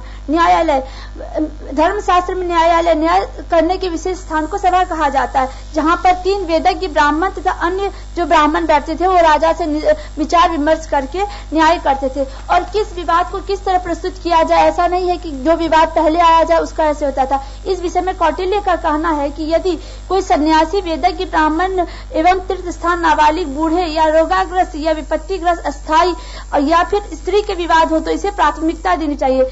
और लेकिन इस विषय में कात्यायन का मन है कि जिससे अधिक अनिष्ट होती है, जिससे हानि होती है, उस विवाद को पहले देख के उस पर हमें न्याय करना चाहिए।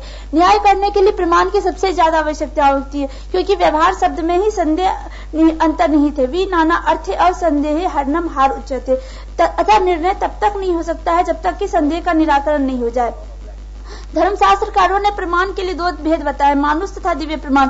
पहले तो जब वेद काल था तब तो लड़ाई झगड़े थे ही नहीं, तो दिव्य प्रमाण से भी काम चल जाता था। किंतु जैसे जैसे मनुष्य की प्रवृत्ति बदलती गई, मानुष प्रमाण आ गए। मानुष प्रमाण में 3 आए: लिखित, भुक्ति और साक्षी। लिखित प्रमाण भी बहुत दिन तक नहीं चला, क्योंकि उसमें भी कोई जबरदस्ती लिखाने लगे, कुछ होने लगा। भुक्ति प्रमाण भी नहीं होगी। फिर साक्षी।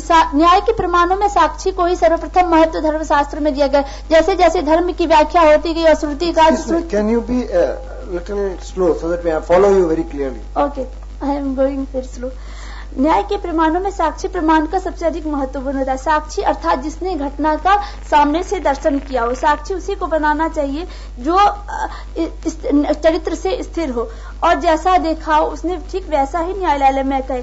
मनु के अनुसार साक्षी का लक्षण है जिसने देखने योग्य विषय को प्रत्यक्ष सुना हो और व्यक्ति की गवाही ठीक होनी चाहिए, और वह साक्षी एक नहीं बल्कि 3 होना चाहिए। एक साक्षी की गवाही पे न्याय नहीं हो सकता था।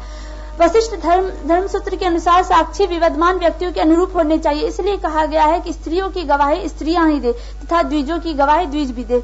और विष्णु धर्मसूत्र ने उपाय दिया है कि साक्षियों में द्वैध होने पर न्यायकर्ता बहुमत के आधार पर निर्णय करे। यदि संख्या बराबर हो तो जिस पक्ष के साक्षी गुणों से उत्कृष्ट हो उस पक्ष को स्वीकार करके न्याय होना चाहिए, और जिस पक्ष में द्विजोत्तम साक्षी अधिक हो तो उसे स्वीकार न करना चाहिए। उस समय यह भी विधान था कि अगर साक्षी झूठ बोलता था तो जिस आदमी ने हानि किया उसके साथ उसे भी दंड दिया जाए। तीसरा है दंड विधान। विवादों पर निर्णय होने के पश्चात न्याय प्रक्रिया की सिर्फ एक चीज बची रहती है, वो है दंड विधान। किंतु तत्कालीन समाज की यह विशेषता थी कि दंड देते समय समाज रक्षा, समाज सुख, अपराधियों से ऋण पाना, पाप निवृत्ति एवं अपराधियों के चारित्रिक सुधार आदि तथ्यों को ध्यान में रखा जाता। मनुस्मृति में दंड की बहुत अधिक प्रशंसा की गई है। मनु के अनुसार दंड ही राज्य को चलाता है, इसलिए मनु ने दंड के 4 प्रकार बताए: वाक दंड, धिक दंड, आर्थिक दंड और वध दंड। गौतम धर्मसूत्र ने दंड के 6 उपाय बताए। इन सभी दंड के पीछे अपराध तथा उसको रोकने की भावना थी। इस कारण वशिष्ठ धर्मसूत्र ने व्याख्या दी है कि जब यह अपराध व्यक्ति संगत न होकर सामूहिक हो जाए, अर्थात यदि कोई पूरा समुदाय या कोई ग्रुप मिलकर किसी को हानि पहुंचाता हो तो किसी एक को नहीं है उसमें मानना चाहिए कि ये मेन क्लेमर है, पूरे ग्रुप को उस वक्त पनिष्ट करना चाहिए, शासित करना चाहिए। तो इस प्रकार धर्मशास्त्र के अनुसार राजा के रक्षा रूप मौलिक कर्तव्य का विस्तार था राज्य में न्याय व्यवस्था स्थापित करना, और उसकी अनुवर्ती थी दंड व्यवस्था। वस्तुतः जंगली अवस्था और सभ्य अवस्था का भेद यही होता है कि पहले तो हर प्राणी मनमानी करता है, जबकि बाद में उसका व्यवहार जो है वो विधि द्वारा मर्यादित होता है, और इसके लिए विवाद के जो विषय बताए हैं धर्मशास्त्र में उसको जानना आवश्यक है। इसकी प्रासंगिकता यह है कि जिस प्रकार से न्याय व्यवस्था को समाज के लिए बनाया गया था वह आज के समय में उपयोगी है नहीं, ये हमारा प्रासंगिकता का विषय है। धर्मशास्त्रों में विधि और समाज के अंतर्गत यह बताया है कि विधि संबंधी संपूर्ण नियमों का समाज में क्रियान्वयन करने का पूरा दायित्व राजा पर होता है। वर्तमान काल में राजतंत्र के स्थान पर प्रजातंत्र है। सरकार की 3 अंग है: व्यवस्थापिका जो कानून बनाती है, कार्यपालिका जो कानूनों को लागू करती है और न्यायपालिका जो इन कानूनों का उल्लंघन करने वालों को दंड देती है। तो इस प्रकार आज भी विधि को क्रियान्वित करने का पूरा दायित्व राजा के स्थानापन्न न्यायपालिका पर है, जो प्रक्रिया धर्मशास्त्रों में वर्णित है। आज शासन का एक प्रमुख अंग है न्याय व्यवस्था। उसी का स्थान है न्यायालय, जो कार्य की सुविधा के लिए विभिन्न स्तरों में बंटा था। स्थानीय न्यायालय, सत्र न्यायालय, उच्च न्यायालय और सर्वोच्च न्यायालय। इन सभी स्थलों में न्याय करने का मुख्य आधार साक्ष्यता प्रमाण हुआ करता है। धर्मशास्त्रकारों के अनुसार भी साक्षी का चुप रहना पाप है। वही स्थिति आज भी, यदि कोई न्यायालय में गलत साक्ष्य प्रस्तुत करता है तो उसकी बात नहीं मानी जाती है। फिर मनु ने पुनर्न्याय का विधान दिया। आज यह व्यवस्था है कि निम्न न्यायालय में अगर किसी को संतुष्टि न होती है तो वह सेशन कोर्ट, हाई कोर्ट और अंत में सुप्रीम कोर्ट तक जा सकता है। इससे स्पष्ट है कि मनु ने जो पुनर्न्याय बताया है वह भी प्रासंगिक है आज के समय में। वर्तमान समय में ये गुण अत्यंत आवश्यक है। यदि उसमें गलती न हो और न्याय व्यवस्था सही हो तो जैसी घटनाएं आजकल होते रहती है वो नहीं होगी।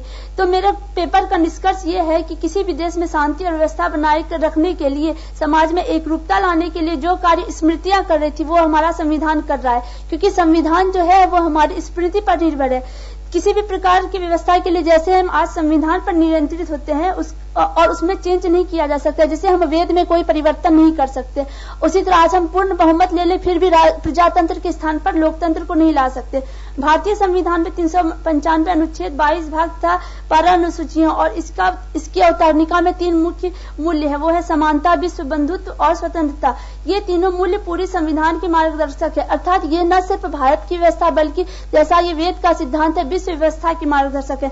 किंतु इन मूल्यों के होते हुए भी न्याय व्यवस्था में कुछ तो कमी है, जिसके कारण आज दिन प्रतिदिन अपराधों की संख्या बढ़ रही है और फिर आज के समय में मुकदमों का लंबित होना भी एक बहुत बड़ी कमी है। स्मृति काल में जहां तत्काल ही मुकदमों का फैसला होता था, वहीं आज हमारे देश के न्यायालयों में हजारों की संख्या में मुकदमे पंजीकृत है। Okay, this is summary. लेकिन उन मुकदमों में सिवाय तारीख पढ़ने के अलावा और कुछ नहीं होता। इसी कारण से लोगों पर को न्याय पर से विश्वास उठ जा रहा है और अपराधियों की संख्या बढ़ती जा रही है, क्योंकि जब तक उनके मुकदमों की तारीख पड़ती है सभी साक्ष्य खत्म हो जाते हैं। तो मेरे पेपर का निष्कर्ष यही है कि हमारे संविधान निर्माण में स्मृति साहित्य का पूर्णतः उपयोग नहीं किया गया है, क्योंकि यदि इसकी व्यवस्था समीचीन होती तो वर्तमान भारतीय की समाज व्यवस्था के लिए अत्यधिक उपयुक्त होता। इसलिए यह करना सम्यक उचित होगा कि धर्मशास्त्रों में वर्णित जो न्याय प्रक्रिया है वर्तमान परिप्रेक्ष्य में यह अपना एक अहम एवं महत्वपूर्ण स्थान रखती है, और यदि इसको आज पूर्णतः अपना लिया जाए तो न्याय व्यवस्था में जो कतिपय दोष आ गए हैं उनसे छुटकारा पाया जा सकता और हम समाज को स्वस्थ, सुदृढ़ और निष्पक्ष न्याय प्रक्रिया से मुहैया करा सकेंगे। तभी आज के समाज में वेद का यह सिद्धांत पूर्णतः सफल हो पाएगा। यत्र विश्वम भवति एक निडम। धन्यवाद। धन्यवाद। Thank you very much. Very good presentation. Sorry it's the last one, but still very relevant. Any questions, please?